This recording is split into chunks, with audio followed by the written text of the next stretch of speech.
Questions to the Prime Minister. Stuart Hosey. Number one, Mr. Speaker. The Prime Minister. Thank you, Mr. Speaker. Mr. Speaker, I join with you in welcoming the United States Ambassador to see our deliberations today in Prime Minister's Questions. Mr. Speaker, I recently announced at Prime Minister's Questions that I would be chairing a serious violence summit, and I can inform the House that this will take place next Monday. The summit will bring together ministers, community leaders, agencies and experts to explore what more we can do as a whole society to tackle the root causes of serious violence, as well as intervening with those most at risk. Following the initial summit, Cabinet Ministers will be hosting a series of roundtable discussions with national leaders and those on the front line. And this will complement the recent announcement of a £100 million violence reduction fund targeted at hotspot areas, along with the £200 million Youth Endowment Fund that is being established this week. Mr. Speaker, this morning I had meetings with ministerial colleagues and others. In addition to my duties in this House, I shall have further such meetings later today. Stuart Hosey. I wish the Prime Minister well with the serious violence discussions he's having.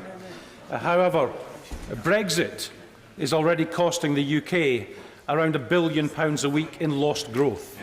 And we know that 80% plus of the public are unhappy with the way in which this has been handled. This is not the fault of Guy Verhofstadt, Michel Barnier, Donald Tusk or any MP in this House voting according to their conscience. That fault lies with the Prime Minister, who is the architect of the withdrawal deal. So can she finally concede to the House? She is liable, responsible, culpable for the chaos which is the Brexit debacle, and when she will be resigning. Prime Minister. To the honourable gentleman. The Brexit deal delivers on the result of the referendum. Now, the honourable gentleman has a different view to me. I know he doesn't want to deliver on the result of the referendum. He wants to try and keep the United Kingdom in the European Union. 17.4 million people voted to take us out of the European Union, and that's what we're going to do. Andrew Bridgen. Thank you, Mr. Speaker. North West Leicestershire voted overwhelmingly to leave the European Union, and for the past 2 years, the Prime Minister has told my constituents on over 100 occasions that we'll be leaving on the 29th of March 2019 with or without a withdrawal agreement. At the last minute, she begs our EU masters for an extension to Article 50, delaying our departure. Does my right honourable friend realise that the good people of North West Leicestershire, they will forgive her for this? Mr. Speaker, they're good people, but they're not stupid people, and they will never trust the Prime Minister again. Can I say to Prime Minister that I hope that the message he will take back to his constituents is a very simple one, which is we can indeed guarantee delivering on Brexit. We can guarantee delivering on Brexit if this week he and others in this House support the deal. Thank you, Mr. Speaker. This chaotic and incompetent government has driven our country into chaos. You know the scale of the crisis, Mr. Speaker, when the TUC and the CBI are united in writing to the Prime Minister saying that a Plan B must be found to protect workers, the economy and the Irish border. My question on Monday went unanswered. So will the Prime Minister now say what is her Plan B? Prime Minister. Can I say to the right honourable gentleman, as he knows, we are continuing to work to ensure that we can deliver Brexit for the British people and guarantee that we deliver Brexit for the British people. We have a deal which cancels our EU membership fee, which stops the EU making our laws, which gives us our own immigration policy, ends the common agricultural policy for good, ends the common fisheries policy for good. Other options don't do that. Other options would lead to delay, to uncertainty and risk never delivering Brexit. Mr. Speaker, the only problem with the Prime Minister's answer is that her deal has been twice defeated in this House by, in one case, Mr. Speaker, the largest ever majority by which a government has lost a vote in our recorded parliamentary history. Reports today suggest that a former Conservative Prime Minister is telling Conservative MPs that pursuing a customs union with the EU is the best way of getting Brexit over the line. Does she agree with him, and will she be supporting any motions for a customs union this afternoon?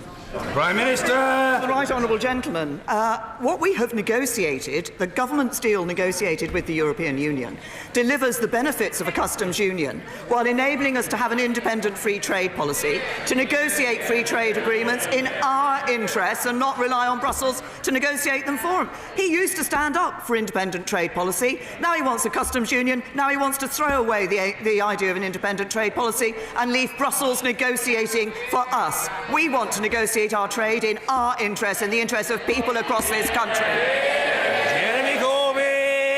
She knows perfectly well that our policy is for a customs union in order to protect jobs, in order to protect society, and she will also know that the TUC and the CBI have called for a customs union as part of a deal. In fact, the letter wrote to all MPs yesterday saying a deal that delivers a customs union and strong alignment between the UK and the EU rules is the preferred outcome for the business community. So it's a bit strange when a Conservative Prime Minister says she doesn't want what the business community want. These are indeed strange times, Mr. Speaker. Can the Prime Minister say why she will not include a customs union in the options that will be discussed today? Prime Minister! Can I ask the right honourable gentleman that he doesn't just read the question that he thought of previously, but actually listens to the answer that I gave to his previous question. And I will repeat it again, because the right honourable gentleman stood on a platform to be able to do trade deals, to have an independent trade policy and to deliver Brexit. His policy on customs union breaks the first promise. He's never explained why he wants to abandon an independent trade policy, and his policy on a second referendum breaks his second promise. Whatever happened to straight talking on his politics? Mr. Speaker, the Prime Minister doesn't seem to realise that she doesn't have a deal that's been supported by this House, and that our proposals for a customs union do give us alignment on workers' rights, consumer standards and environmental protection, and do not begin with a race to the bottom, which is what she and many on her front bench actually want. Earlier this week, Mr. Speaker, the Business Minister resigned from the government, saying the government's approach to Brexit was playing roulette with the lives and livelihoods of the vast majority of the people of this country. Why is she prepared to carry on risking jobs and industry in another attempt to yet again run down the clock and try to blackmail the MPs behind her into supporting a deal that's already been twice rejected? Prime Minister! I say to the right honourable gentleman, we have been negotiating in order to protect jobs. What he says about a race to the bottom is wrong. As he well knows, we have been working across this House. It is absolutely clear in the political declaration that we agree to not falling back in workers' rights, but also we are a government that has enhanced workers' rights. The UK... There's the problem. The Labour Party can never stand it when they are told that Conservatives have stood up for workers, because that's what the Conservative Party does. We've enhanced workers' rights. We stand up for workers with our tax cuts, with our national living wage and with higher employment. In a straight question to the Prime Minister, she was unable to guarantee what's called dynamic alignment with European standards, and she knows full well that the Labour proposals are to use the EU standards as a baseline from which we would improve them, including giving workers full rights at work from day one of their employment and ending zero-hours contracts and many other things. In his resignation letter, Mr. Speaker, the Business Minister also said to the Prime Minister that he hoped she would now act in the national interest and enable Parliament this week to find a consensus negotiating position. If today or on Monday a consensus alternative plan emerges across the House, will the Prime Minister accept that decision of the House and accepted as the basis for the UK's negotiating position with the EU henceforward. Prime Minister. Well, gentlemen, the objective that we should all have is being able to guarantee, the objective we should all have is being able to deliver Brexit and guarantee delivering Brexit to the British people. And the right honourable gentleman stands there and asks me and raises this issue of workers' rights. We've been very clear about non-regression in relation to workers' rights and environmental standards. He shakes his head, it's in black and white in the political declaration that has been agreed. But we've also been clear. He ends his question, and I'm hearing the Shadow Trade Secretary is shouting from a sedentary position about the wishes, about listening to Parliament. What we are going to do on workers' rights is say that actually no, we won't simply accept automatically what the European Union does. We will listen to Parliament and give Parliament a say in that. I thought he wanted Parliament to have a say in these things. Jeremy Corbyn. That sounds awfully like a recipe for regression away from those standards and damaging workers' rights. Mr. Speaker, after the two largest defeats ever in parliamentary history, surely the Prime Minister should be listening to Parliament. She didn't answer my question about whether or not an agreement reached in this House would become the negotiating position of the government. I think the House, and perhaps more importantly, the whole country, deserves to know the answer to that question. Mr. Speaker, this country is on hold while the government is in complete paralysis. The vital issues facing our country, from the devastation of public services to homelessness to knife crime, have been neglected. The Prime Minister is failing to deliver Brexit because she can't build a consensus, is unable to compromise and unable to reunite the country. Instead, she's stoking further divisions, she is unable to resolve the central issues facing Britain today, and she is frankly unable to govern. The Prime Minister faces, Mr. Speaker, a very clear choice. The one endorsed by the country and many of her own party: either listen and change course or go. Which is it to be? Prime Minister. Can I just say, the right honourable gentleman raises the question of the indicative votes tonight. I actually answered that question in this House earlier this week. But he might want to talk to his shadow Brexit secretary, who's made clear that actually the Labour Party won't commit to supporting the result of any of the indicative votes tonight. And then he talks about what's happening in this country. Well, let's just look at what is going to be happening in this country next week.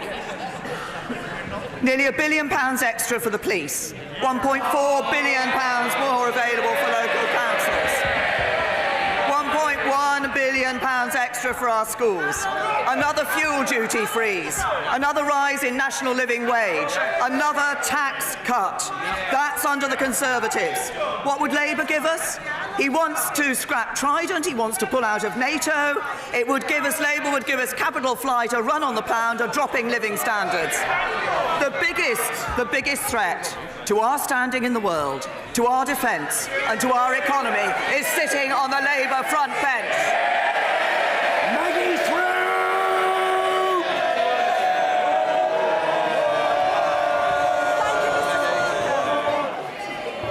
Thank you, Mr. Speaker. Would my right honourable friend undertake to reform the government's online petition system, which currently accepts unverified signatures from across the world? This fundamental flaw can produce an inaccurate reflection of public opinion on important issues, such as revoking Article 50, and leaves our democracy potentially under threat from the manipulation from foreign state aggressors. My honourable friends raised a very important issue, and can I just say that, like the traditional paper petition system, we do need to have an e-petition system that aims to strike a balance between allowing people to easily recognise their support, register their support for issues which are important to them, while discouraging dishonesty from taking place. I've been assured that the Government Digital Service have been constantly monitoring signing patterns to check for fraudulent activity, but I'm sure that my honourable friend will understand that I can't comment in more detail about the security measures that are taken, but petitions are subject to checks as part of due diligence. Ian Blackford. Thank you, Mr. Speaker, and I'm sure you'll want to join me and welcome the member of the 6th Royal Scot Reserves who are joining us in the gallery today. And to thank them for their service. Mr. Speaker, it is becoming increasingly clear that the cost this Prime Minister will pay to force her disastrous deal through is the price of her departure. Yet again, another Tory Prime Minister is willing to ride off into the sunset and saddle us with a crisis in the UK and an extreme right-wing Brexiteer coming into Downing Street. Does the Prime Minister feel no sense of responsibility for what she is about to do? Prime Minister. Gentlemen, it is my sense of responsibility and duty that has meant I have kept working to ensure that we deliver on the result of the British people. Ian Blackford. That's a quick answer. Mr. Speaker, let me help the Prime Minister. She can still change course. It is not too late. On Saturday, I joined opposition leaders and 1 million people to demand a second EU referendum. Mr. Speaker, 6 million people have signed a petition online demanding that the Prime Minister rethink her strategy. And today, this House will give her a way out, a chance to prevent disaster. Will the Prime Minister finally respect the will of Parliament, or will she continue to allow Scotland and the rest of the United Kingdom to be held hostage by the extreme right wing of the Tory party and the DUP? Prime Minister. I'm interested that the right honourable gentleman joined the march for a second referendum. Last week his policy was revoking Article 50. Now his policy is having a second referendum. But let's just look at what the government is doing. What the government is doing is delivering on the vote that took place in the 2016 referendum. What the right honourable gentleman wants to do is to stay in the EU. And what would that mean? All the Scottish nationalists nod their heads and say they want to stay in the EU. What would that mean? That would mean staying in the common agricultural policy, not in the interests of Scottish farmers. And that would mean staying in the common fisheries policy, not in the interests of Scottish fishermen. It's Scottish Conservatives who are standing up for the interests of Scottish farmers. Bill Wiggett. Under my right honourable friend's government, 1 million more disabled people are in work. But I'm sure that she would like to do so much more. For example, can she get disabled access for Ledbury Station to save disabled passengers an extra 20-minute journey to Hereford and back so that they can simply get out of the train? The Access for All programme is too slow and disabled people need to go to and from work too. First of all, can I thank him for highlighting the government's record in getting more disabled people, or helping more disabled people get into the workplace. We do want to tackle the injustices that are facing disabled people, and as he says, if we're going to enable disabled people to go as far as their talents will take them, we need to ensure they have access to work and are able to travel to that work as everybody else does, easily and conveniently and confidently. So our Access for All programme has got an additional 300 million of funding to upgrade historic station infrastructures. I understand Ledbury Station is being considered for part of that funding, and we expect to make an announcement shortly. Chris Elmore. Violent crime has risen by 19%. Robberies have risen by 17%, and we've all seen the devastating and tragic impact of the increases on knife crime in our communities. This is the reality of the Prime Minister's reckless cuts since 2010, with youth centres closed, police budgets slashed, and the closure of all early intervention services across the UK. Can I plead and beg with the Prime Minister to understand that we need more real investment before any more lives are lost? Prime Minister. I know that South Wales Police are actually getting an increase in their budget in 2019-20, over 2018. And I would simply say to the honourable gentleman that we have protected police funding since 2015, in direct contrast to a Labour Party that suggested that police funding should be cut by 10%. Jack Lepresti. Thank you, Mr. Speaker. Now, when I've asked on previous occasions why we cannot stop this ongoing politically motivated witch hunt of our Northern Ireland veterans, the answer has always been that we cannot interfere with the judicial process. But surely the Good Friday Agreement was entirely predicated on interfering with the judicial process, letting convicted terrorists out of prison, royal pardons, providing letters of comfort to terrorists on the run. Now, Mr. Speaker, I have a son who serves in the Royal Artillery, Gunner Michael Lepresti, the fourth member of his family generation to do so. So can my right honourable friend assure him or reassure him that when he goes on an operational tour, which he's very keen to do so, that if something goes wrong, officers lose control of the situation, terrible mistakes are made, that in 50 years' time he won't be dragged out of bed at 6 in the morning, taken to a police station, questioned and then charged with murder? Minister. First of all, can I say to my honourable friend, can I congratulate Gunner Lepresti and commend him for his service that he is giving to our country. We have been clear in looking at the issue of Northern Ireland and the legacy in Northern Ireland that the current system is not working well for anyone. And on that specific, we recognise around 3,500 people were killed in the Troubles, the vast majority murdered by terrorists. And many of those cases do require further investigation, including the deaths of hundreds of members of the security forces. And that system does need to change to provide better outcomes for victims and survivors of the Troubles. But we are working on proposals across government to take those proposals forward. And of course, we are looking constantly at making sure we can give maximum confidence to those of our brave servicemen and women who day in and day out put their lives on the line for us. Stephen Lloyd. Thank you, Mr. Speaker. Prime Minister, we all know that policing has changed significantly over the last 50 years, from cyber fraud and bullying to the recent tragic increases in knife crime. And on the way, the public have lost trust in politicians when it comes to policing. There is a way, though, to restore that trust, Prime Minister. Will you commit to setting up a Police Royal Commission so that facts and evidence, rather than political spin, prepare our police to properly tackle 21st century crime? Well, the honourable gentleman is absolutely right that the nature of crime is changing, or we're seeing new types of crime being introduced, and the police need to have the ability, the resources, the understanding of how to best deal with those. That's why, actually, I would say to the honourable gentleman, I don't think we need a Royal Commission to do this. One of the things I did as Home Secretary was to set up the College of Policing. One of the points of the College of Policing is to ensure that it is identifying new types of crime, it is identifying how best to deal with all types of crime, so that we have the confidence that our police are using the best tools available to them. Anne-Marie Trevelyan. Thank you, Mr. Speaker.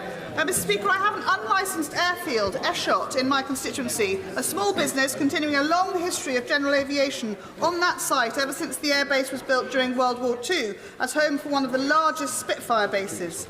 Mr. Speaker, we have a neighbours' dispute threatening the safety of the runway, but the CAA are refusing to assist the owners to enforce safety orders. Can the Prime Minister please help us to stop a totally avoidable disaster? Oh, can I say to my honourable friend, obviously she's raised a very important issue, and safety in aviation is absolutely paramount. I understand my honourable friend has raised this issue directly with the Aviation Minister, who's looking at it as a matter of urgency and looking at it very carefully, and we're hoping for a positive response and a positive resolution for all parties involved. The Minister will be writing to my honourable friend as soon as possible, but I also know that the Civil Aviation Authority has been in contact with all parties involved. She's right to raise this issue, and it's an important one, and urgent action is being taken. Carol Monaghan. Thank you, Mr. Speaker. The condition ME affects approximately 25,000 children in the UK. When the parents of these children make the extremely difficult decision to remove their sick child from a programme of graded exercise therapy, many of these families have child protection proceedings triggered against them. So in the midst of this Brexit chaos, will the Prime Minister commit to looking into this issue to ensure that loving parents caring for extremely sick children are not threatened with having that child taken into care? Can I say to the honourable lady, she's raised an issue that I wasn't aware of previously, and I'd be very happy to look into it and to make sure the responsible ministers look into it. Sir Peter Bottomley. Following the result of the referendum, the government's had the responsibility of negotiating withdrawal, transition and then future negotiations. Up to now, that has not passed Parliament because of three incompatible groups surrounding the government. Those who want to stay in, those who want to be out, and the Labour Party's vague policy, which even their leader doesn't agree with. Can I say to the Prime Minister that most people in the country want her to succeed and the deal to go through so we get the best possible advantage from future arrangements? My honourable friend, I think he is absolutely right. That is the message I consistently get from people across the country, that we actually want to deliver Brexit. There's a way to do that, a way to guaranteeing delivering Brexit, and that's supporting the deal. Jamie Stone. Mr. Speaker, my constituents are very pleased that it's been decided that the UK's first space launch facility will be in the north of my constituency. Very pleased because, not least, this gives us a great opportunity to redeploy the very considerable skills which we have at Dounreay in Caithness. Does the Prime Minister agree with me that this is a splendid business opportunity, not just for my constituency, not just for the UK, but in terms of launching and building and launching rockets for countries in Europe and the rest of the world who will never have their own launch facilities? Prime Minister. Can I first of all say to the honourable gentleman, I'm a little disappointed he didn't give me another invitation to come to his the hotel in his constituency, but there we are. I thought maybe I might be able to look at the spaceport from the hotel windows, but he raises a very important point, and this is a significant development, the development of this spaceport. It will indeed be good for local business. It will indeed be good for local jobs. It's skilled jobs, an important area of employment. But as he says, it will give opportunities for the UK to offer these services to others across Europe who are not able to provide those services for themselves. I think this is good for our economy, it's good for his local economy, it's good for his constituents and the UK as a whole. Kirsten Hare. Professions, those in the armed forces don't get to choose where they are stationed, but those in Scotland are undoubtedly delighted to serve there. Over 7,000 of our armed forces personnel in Scotland are penalised by Nicola Sturgeon's In my view, that is simply unfair. So will the Prime Minister commit to extend the compensation that the UK Government paid to armed forces based in Scotland last year for another year? Because, Prime Minister, we need to send a very clear signal that the Scottish Government are prepared to penalise those in our armed forces personnel, but it's this Conservative UK Government that will always ensure those that put their life on the line for our country will come first.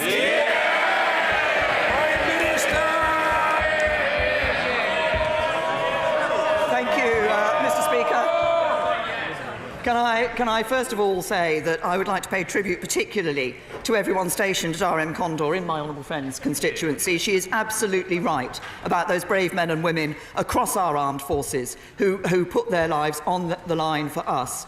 And she is also right that what has happened with the SNP's tax hike, both this year and next year, is it unfairly hits a majority of our brave and loyal service personnel based in Scotland. This leaves thousands of them out of pocket, and this is wrong. So we will therefore again be providing financial mitigation payments to those negatively impacted for the tax year 2019-20 by these Scottish income tax hikes, and by that Scottish income tax being higher than the UK, and a single financial mitigation payment will be made retrospectively in 2020. The Scottish Government may ignore our armed forces. We stand by them. Johnson! Mr. Speaker, no matter what happens with Brexit, I'm sure we can all agree that we need a new industrial renaissance in the north. And with the Northern Powerhouse and Yorkshire devolution stalling, isn't it about time that we got the same priority and attention for the Humber Docklands as has been given to the London Docklands for the last 40 years? Can I say to the Honourable Lady, I'm absolutely clear. When I became Prime Minister, I said we wanted a country that works for everyone. Our modern industrial strategy is exactly aimed at ensuring that we are developing across parts of the country that need that and that perhaps feel that they have been left behind. But she's he talks about the investment in the North and Northern Powerhouse. Northern Powerhouse is not stalling. We have made significant investment into the Northern Powerhouse, significant investment into infrastructure in the North, and significant investment in the deals that we have negotiated across the North to ensure that the benefits of the economic prosperity under this government are felt across every part of our country. Steve Brine. Thank you very much, Mr. Speaker. A very large number of my constituents, Prime Minister, voted Remain in 2016. Many voted Leave and some weren't old enough to take part. They all have a view. What I think they and their MP overwhelmingly want now is a clear desire to leave the EU with a deal, so we exit the EU in a safe way that protects our economy and their jobs and just lets us move on. In the long term, we want a deep and special relationship with the European Union, while embracing the opportunities of the 168 countries who are not part of it. So just so I'm clear, and just between us if she likes, before I vote this evening, can the Prime Minister confirm that none of this is contrary to the manifesto that she and I stood on 2 years ago? Prime Minister. First of all, can I thank my honourable friend for the excellent work he did as a minister. He was an exemplary minister, and I'm sorry that he felt necessary to resign from the government. He's raised the issues of a deep and special partnership with the European Union. We do indeed want that. We also, as he said, want to embrace the opportunities of the 168 countries who are not part of it with an independent trade policy. And that is precisely what is delivered by the deal which the government has negotiated with the European Union. And we can guarantee what he asks about, which is to leave the European Union, to do it with a deal, to do it in a safe way, by ensuring that the deal is supported and we leave the European Union as set out by the EU Council on the 22nd of May. Thank you, Mr. Speaker. Newcastle voted 50.7% to 49.3% to remain. It divided our city, and I was determined we should not have to vote again.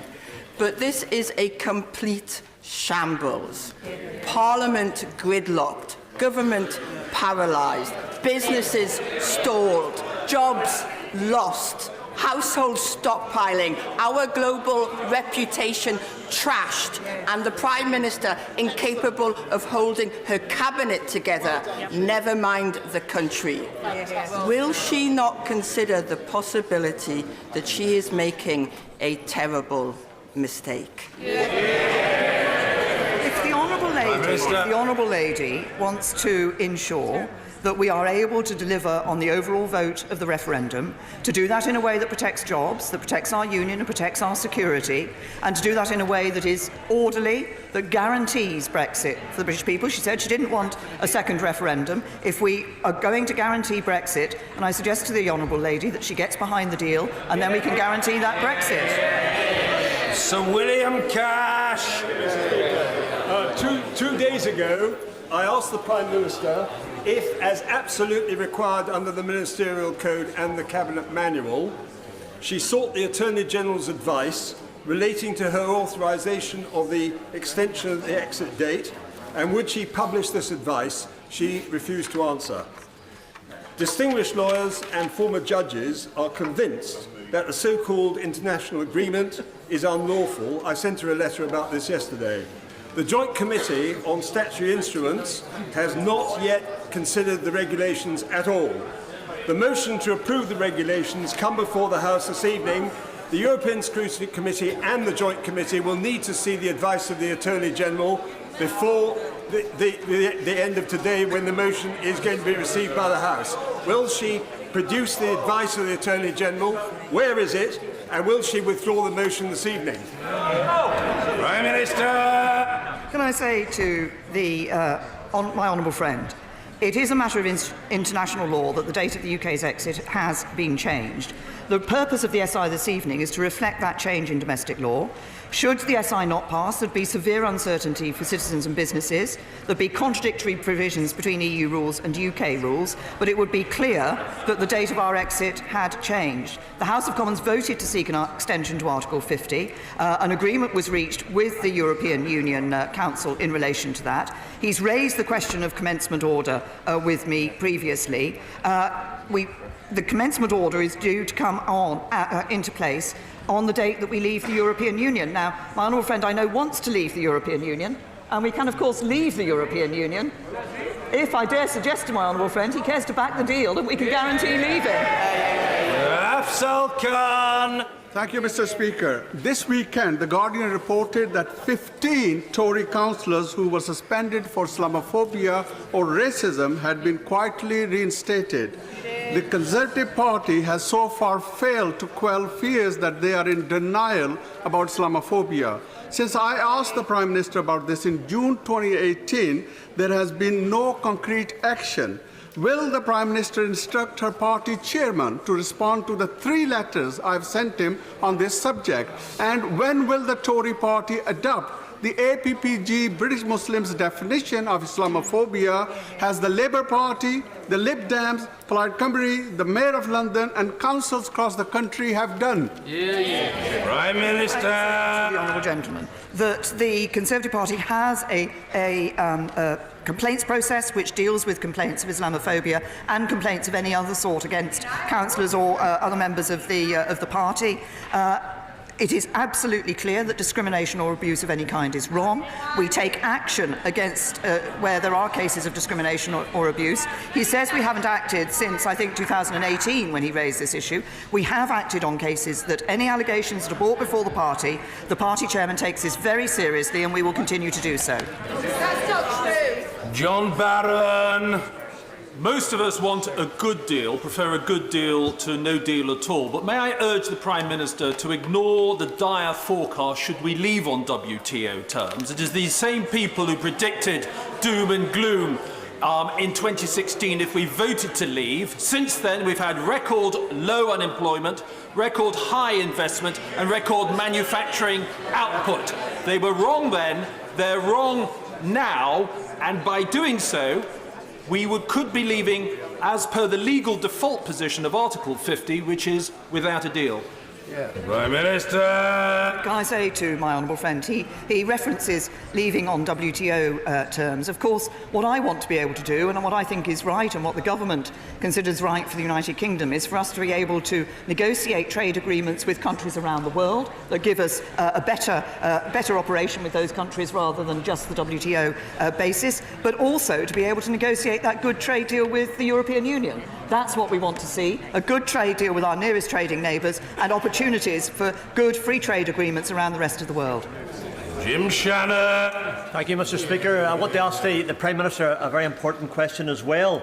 With 1,152 people living with dementia in my constituency of Strangford alone, and with the cost of society across the whole of the United Kingdom, of Great Britain and Northern Ireland to be £30 billion by the year 2021, what commitment can the Prime Minister give to increase dementia research into new avenues of discovery that could potentially lead to a cure or treatment? And would the Prime Minister commit government annually to just 1% of the societal cost of dementia for research? Well, can I say to the Honourable Gentleman that he has raised a very important issue. He cited the number of his constituents who are living with dementia. That there will be people across all our constituencies and increasing numbers who are living with dementia. And that's why we have committed to delivering our Dementia 2020 challenge in full. And that is supporting research. He specifically referenced research. It's supporting research into dementia. The UK research community is also playing a significant role in the global effort to try to find a cure or a major disease-modifying treatment by 2025. We've committed to double spending on research in dementia by 2020. That's the equivalent to around £60 million per annum, and we're on track to meet this. And as he has referenced in his question, much of this investment is indeed for research to better understand the nature of dementia, to inform the development of future treatments, and to find ways actually to prevent the onset of the condition. If we can prevent the condition, of course, that is the best route to take. But meanwhile, we look to see what better treatment we can provide for those with this condition. Mike Wood. Mr. Speaker, 30 years ago, Margaret Thatcher told the UN General Assembly that the threat from global warming needed an equivalent response from the whole world. What progress is being made on reducing greenhouse gas emissions that contribute towards man-made climate change? Prime Minister. I'm very grateful to the honourable gentleman for raising this very important issue. What I would also say to the honourable gentleman is that he has reminded people, actually, that it was a Conservative Prime Minister who was one of the first world leaders to actually raise this issue of climate change and put it on the international agenda. He's asked me about some of the changes that have taken place. Between 2010 and 2017, we've reduced the UK's domestic greenhouse gas emissions by 23%.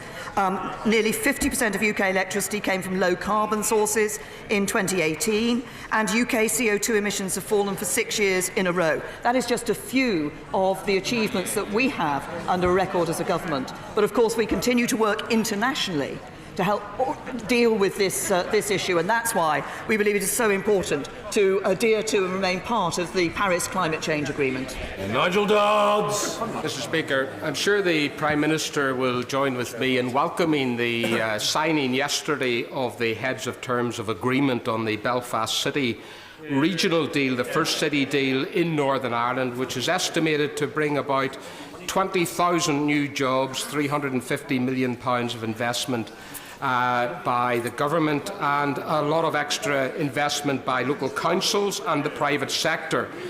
Will she confirm that she will do everything in her power in the absence of devolved government to ensure that the civil service who signed on behalf of Northern Ireland, that there will be no impediment to the good progress of that city deal, which has been welcomed right across the community in Northern Ireland?